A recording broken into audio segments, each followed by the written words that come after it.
আমরা প্রতিদিনই দেখছি তৃণমূল কংগ্রেসের কর্মীদের ওপর প্রত্যেকটা ব্লকে প্রত্যেকটা জিপিতে প্রতিদিন 4 মে থেকে কোনো না কোনো নতুন রকমের অত্যাচার কোনো নতুন রকমের ভয় দেখানোর চেষ্টা চলছে। আমি কোনোদিন দেখিনি। আমরা শুনেছি এমার্জেন্সি 1977 হয়েছিল, লোকে বলে সিপিএম এর অত্যাচার। আমি সিপিএম এর আমার রাজনৈতিক জীবনে লাস্ট 3 বছর পেয়েছিলাম, কিন্তু যে কোনো অত্যাচার বাংলার মাটিতে হয়েছিল সব কটাকে ধাপে ধাপে ছাড়িয়ে চলে গেছে এই বিজেপি। আমি কোনোদিন দেখিনি যে কোনো পুলিশ, কোনো এসপি, কোনো আইপিএস অফিসার একজন এমএলএ কে ফোন করে, একটা আইপিএস অফিসার এমএলএ কে ফোন করে বলে যে আপনাকে ওইদিকে যেতে হবে। একটা আইপিএস অফিসার একটা ওসি কে বলে যে এদেরকে যদি ওইদিকে না যাও তাদের এদের ফলস কেসে ওপেনলি প্রত্যেকটা জায়গায় আমাদের কর্মীদের এটা করছে, প্রত্যেকটা জায়গায়। আমি কর্মীদের স্ট্রেট বলতে চাই যে দেখুন, আপনারা তৃণমূল কংগ্রেস কর্মী, আমাদের অনেক বড় বড় ঢ্যামনা নেতা ছিল যাদের মুখে আমি আজীবন শুনে এসেছি। আমরা সিপিএম এর সাথে লড়াই করেছি, অনেক ববি, অনেক অরূপ, অনেক জাভেদ খানকে দেখেছি তারা নাকি সিপিএম এর সাথে লড়াই করেছে। যেই না সরকার পড়লো, সেকেন্ড দিন গিরগিটির মতো, গাদ্দারের মতো লেজ গুটিয়ে উল্টো দিকে পালিয়ে গেল। তাই তারা কোন লড়াই করেছে কিনা আমার দেখার দরকার নেই। আমি আমাদের কর্মীদের বলছি যে এই গাদ্দারদের কি লড়াই করেছে সিপিএম এর সাথে তা আমাদের দেখার দরকার নেই। আজকের দিনে দাঁড়িয়ে যে বিজেপির সাথে লড়াইটা দিতে পারবে সেই কিন্তু ইতিহাসের পৃষ্ঠায় থাকবে। আরেকটা জিনিস আপনাদের বলছি, এই যে চলছে এটা খুব কম টাইম, হ্যাভ পেশেন্স। 2029 সালে ভগবান নরেন্দ্র মোদী সরকারকে দিল্লিতে আবার ফেরাতে পারবে না। আর বিজেপি খুব দিল্লি কেন্দ্রিক দল, যেই দিল্লির পাওয়ারটা চলে যাবে তখন কিন্তু প্রত্যেকটা রাজ্যে ওদের দাপট কমে যাবে। ওদের 77টা বিধায়ক এত দাপটে গত 5 বছর নাচিয়ে বেড়াতো কেন? আমাদের 80টা ভয় পেল কেন? কারণ ওদের 77টার সাথে দিল্লির আনলিমিটেড টাকা ছিল, ওর প্রত্যেকটার কাছে সিআরপিএফ সিআইএসএফ ছিল। কেউ বাংলা পুলিশের উপর নির্ভরশীল ছিল না, ওদের ভয়ই ছিল না। শুভেন্দুদা কি করতো? শুভেন্দুদা মুখোমুখি ডিআইজি, ডিএসপি, এসপি এদেরকে মুখের ওপরে গাল দিত, কেউ কিছু করতে পারতো না। আর আমাদের লোকের সেটা করতে পারছে না কারণ সেন্ট্রাল পুলিশ আমাদের সাথে নেই। তা যখন কেন্দ্র পড়বে তখনই কিন্তু, তাই আমি আমাদের কর্মীদের বলছি যে আগেকার দিনে কে 1998 সালে কেউ ব্রিটিশ আমল থেকে তৃণমূল করেছে আর দেখার দরকার নেই। I have had enough of this নেতাস। যে যাবে যাক, এই এখন বাংলার ইতিহাস এবং তৃণমূল কংগ্রেসের ইতিহাস আজকের দিন থেকে লেখা হবে। যারা আজকের দিনে লড়াই করতে পারছে। আর তৃণমূল কংগ্রেসের কর্মীরা বলছে আমরা দিদির সৈনিক। যদি দিদির সৈনিক হয় তাহলে 10টা কেস খেতে হবে। 1 মাস জেলে গেলে কেউ মরে যায় না ভাই। আমাদের অনেক লোক জেলে গেছে, বেল পেয়ে 3 সপ্তাহ পর বেরিয়ে এসছে। কি আছে? স্বাধীনতা সংগ্রামে লোকে বলতো যদি জেলেই না গেলাম তো আর সংগ্রাম কি করলাম। তো আমি প্রত্যেকটা কর্মীকে বলছি যে আমরা দিদির সাথে আছি কিন্তু ঘর থেকে বেরোচ্ছি না।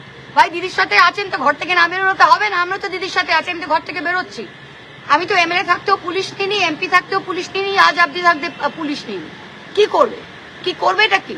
এই সাহসটা রাখতে হবে। আপনারা এতদিন যে ক্ষমতা ভোগ করেছে, প্রত্যেকজন যারা ক্ষমতা এতদিন ভোগ করেছে তারা আজকে যদি 30 দিনের জন্য নিজের স্বাধীনতাকে ত্যাগ করতে হয় সেটা করতে হবে। প্রত্যেকটা কর্মীর পরিবার যদি তৃণমূলের পরিবারের সাথে যুক্ত এবং সে লক্ষ্মীর ভান্ডার পেয়েছে, স্বাস্থ্য সাথী পেয়েছে, সবকিছু মমতা ব্যানার্জির দৌলতে পেয়েছে, তা আজকের দিনে সে যেন তার তৃণমূল কর্মীর পাশে দাঁড়ায় আর বলে যে হ্যাঁ বাবা তুই লড়াই কর, তোকে যদি জেলে যেতে হয় আমরা তোর পাশে আছি। এই ভয়ে যেটা হচ্ছে এই ভয়টাকে ভাঙতে হবে। আর 21শে জুলাই আমাদের পারমিশন না দিলে আমরা রাস্তায় করবো, আমরা সবাই অ্যারেস্ট হবো, কিন্তু 21শে জুলাই আমরা করব। ওই নির্দিষ্ট স্থানে কি করবেন যেখানে দেখি একসাথে পুলিশ পারমিশনের উপর ডিপেন্ড করে। ওরা তো কন্টেম্পটের চিঠি পাঠিয়েছে, এখন সমস্ত দলকেই পাঠিয়েছে কন্টেম্পটের চিঠি যে 2015-18 কেসে। তা আমরা তো বললাম যদি আমাদের মঞ্চনা বাঁধতে দেয় তাহলে জিপের ওপর দাঁড়িয়ে, জিপসি গাড়ির ওপর দাঁড়িয়ে মাইক নিয়ে মমতা ব্যানার্জি মিটিং করবে, কিন্তু মিটিং হবে 100%। আর যদি ওরা ট্রেন বন্ধ করবে, বাস বন্ধ করবে, বাইক দিয়ে ঢুকতে দেবে না। আমি 4 মের পর আমি একজন এমপি, আমি জেলার সভাপতি, আমি ধোড়াদাহতে একটা মিটিং করতে গেছিলাম কর্মীদের সাথে। সেখানে কোন ছ্যাচড়া, কোন থানার পাড়ার ওসি সাহস কি রাস্তায় রোড ব্লক দিয়ে ওখানে লোককে ঢুকতে দিচ্ছে না, অথচ কংগ্রেসের কোন মহিলা গিয়ে ওখানে মিটিং করে আসছে। ওরা এখন এই সুযোগে কংগ্রেস সিপিএম কে হাওয়া দিচ্ছে, ওদের মিছিল করতে দিচ্ছে, নো প্রবলেম। ওরা কি চায়? ওরা চায় যে তৃণমূলের কর্মীরা এখন শেল্টারের জন্য কংগ্রেস সিপিএম এর দিকে বেরিয়ে যায় আর তৃণমূল ফাঁকা হয়ে যায়। এটা কিন্তু হবে না। বলছি আজকে তো মিটিং হচ্ছে জাভেদ খানের ওখানে, ঋতুব্রত ব্যানার্জি সবাই সব কি রয়েছে। সুন্দর। আমি ওদের একটাই উপদেশ দেবো, I hope they are eating double ডিমের অমলেট। বাচ্চাদের প্লেট থেকে ভাত খাবার ছিনিয়ে ওরা আশা করি ডবল ডিমের অমলেট, ফিশ ফ্রাই আর খাচ্ছে। আর জাভেদ খান কিভাবে তার এতগুলো অবৈধ নির্মাণগুলো ঠিক করবে সেটা ঠিক করছে। ঋতব্রত তার যে মহিলা কেন্দ্রিক কেসগুলো আছে সেগুলো কিভাবে করা যায় সেগুলো করছে। আর একটা জিনিস আমি আপনাদের বলছি যে তারা এখন তাদের বিশাল লড়াই, তাদের দিল্লি থেকে নাকি লয়ার এসেছে যে তারা ঠিক করবে তারা সিম্বল চায় কিনা। আমি আগেও বলেছি, আবারও বলছি, মমতা ব্যানার্জি নিজের হাতে তৃণমূল কংগ্রেসের সিম্বল এঁকেছিল। যে মহিলা কংগ্রেস থেকে কংগ্রেসের সুদিনে বেরিয়ে 34 বছর লড়াই করে নিজের সিম্বলে সরকার করে 15 বছর মুখ্যমন্ত্রী থাকতে পারে, সে মহিলা আরেকবার সিম্বল করে ওই 2,60,00,000 ভোট যেটা জোড়া ফুলে পড়েছিল, এরা একটাও জাভেদ খানের ভোট নয়, ঋতব্রতর ভোট নয়, আর ববি অরূপের ভোট নয়। এরা একেবারে কলঙ্ক। এটা মমতা ব্যানার্জির ভোট। মমতা ব্যানার্জি যেই সিম্বলই আঁকবে বাংলার মানুষ সেই সিম্বলে। Symbol is not the big news, symbol is not the big thing. All India Trinamool Congress KMC councillor হিসেবে ওরা আর কি মিটিং করছে আজকে। কেএমসি কাউন্সিলর কিভাবে থাকতে পারে? কেএমসি তো আমার যতদূর আইনত, এরা তো খুব শিক্ষিত। প্রবলেমটা কি হয়েছে মানে কক্ষ গৌবংশ আমার মা যেটাকে বলে। The minute a council corporation is disbanded, mayor has resigned, there is a board, right or wrong, there is no Calcutta corporation today, so councillor তো কেউ নেই, সব তো এক্স কাউন্সিলর। তো এক্স কাউন্সিলর তো আপনি কেউ এক্স কাউন্সিলরের যা আপনার তো কেউ যদি সিপিএম এর কাউন্সিলর থাকতো 2009 সালে, তারও যা অস্তিত্ব এদেরও তার অস্তিত্ব। এরা কারা? এরা কারা আজকে আমি জানতে চাই। এরা না তৃণমূলের, এরা কারা? এরা তো আজকে ইলেক্টেড মেম্বার নয়, council has been dissolve, corporation has been dissolve. ওরা তো আসল তৃণমূলের অংশ নয়। ওরা, আমি তো বারবার বলছি ভাই ঋতব্রত, জাভেদ, তোরা একটা কর না একটা party, make a party, call it the Ritabrata Javed Bobby Arup Congress and let everybody be part of it. Mamata ব্যানার্জির মুখ নিয়ে এত কেন লড়াই, আর মমতা ব্যানার্জির আঁকা সিম্বল নিয়ে কেন এত লড়াই ভাই? What is the problem? তাহলে কি এরা সিএম এর অ্যান্টি কারাপশনের ভয়ে এখন কিছু করতে চাইছে? আচ্ছা, এই কোয়েশ্চেনটা আমি আপনাকে অতি বিনয়ের সাথে বলছি। কোয়েশ্চেনটা একটু বোকা হয়ে গেল না? ওরা কি সিএম এর ভালোবাসার জন্য গেছে? যারা বুক ফাটিয়ে 65 জন বুক ফাটিয়ে 1.5 মাস আগে অব্দি সিএম এর বাপ মা তুলে গাল দিত, তারা আজকে সিএম এ কিসের জন্য গেছে ম্যাডাম?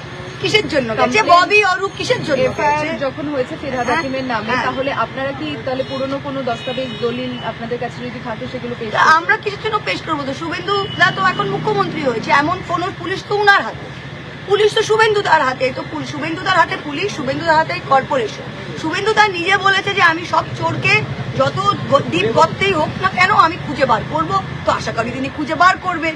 কিন্তু আমি তো মনে হচ্ছে যে প্রত্যেকটা চোর গর্তে না ঢুকে তারা তো বিজেপির দিকে গিয়ে ওয়াশিং মেশিন হয়ে যাচ্ছে।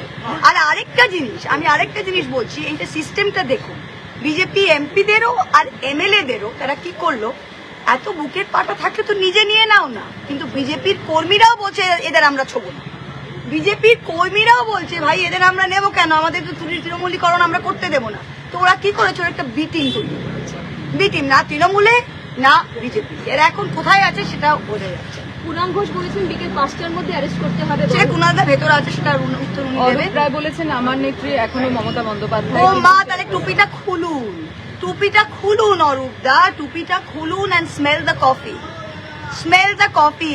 আপনার নেত্রী মমতা ব্যানার্জি আর আপনি তৃণমূল কংগ্রেসের চেয়ারপারসন হয়ে নোভোটেলে মিটিং করছেন, আর পেছনে ব্যাকড্রপে সবার ছবি, মমতা ব্যানার্জির ছবি নেই।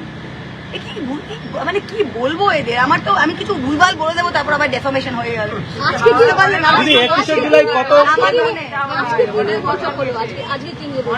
আজকে তো প্রতিদিনই আমাদের বৈঠক হয়, প্রতিদিনই আমাদের দিদিমণির এখানে রোজ আমরা আসি, আর সব জেলা থেকে কর্মীরা আসে, তাদের সাথে কথা হয়, সেটা নিয়েই বৈঠক হচ্ছে। রোজই আমরা দেখছি। দেখুন, আমাদের তো রোজ নভোটেলে গিয়ে মিটিং করতে হচ্ছে না, কারণ আমরা তো কিছু ভুল করিনি। আমরা 2,60,00,000 ভোট মানুষ মমতা ব্যানার্জিকে দিয়েছে, সেই ভোটটা তো পিছিয়ে যায়নি।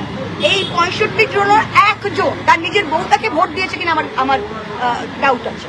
তা how does it matter who comes who goes? আমরা কিচ্ছু যায় আসে না। এই ভোটটা এই মানুষ যারা মমতা ব্যানার্জির মধ্যে আস্থা রেখেছেন, এই মানুষদের তো সাথে নিয়ে তাদের জন্য তো আমরা দাঁড়িয়ে রাখবো। কারণ এই সমস্ত মানুষদের কাছে একটা চয়েস ছিল, তারা বিজেপিকেও ভোট দিতে পারে। তারা বিজেপিকে দেখুন, মানুষ যখন ভোট দেয় বোতাম টেপে, তার দুটো জিনিস সে করে, এক নিজের পছন্দটা জানায়, আর দুই তার যেটা অপছন্দ সেটা বর্জন করে। এই সমস্ত মানুষ যারা তৃণমূলকে ভোট দিয়েছে তারা তৃণমূলকে পছন্দ করে এবং বিজেপিকে বর্জন করেছে।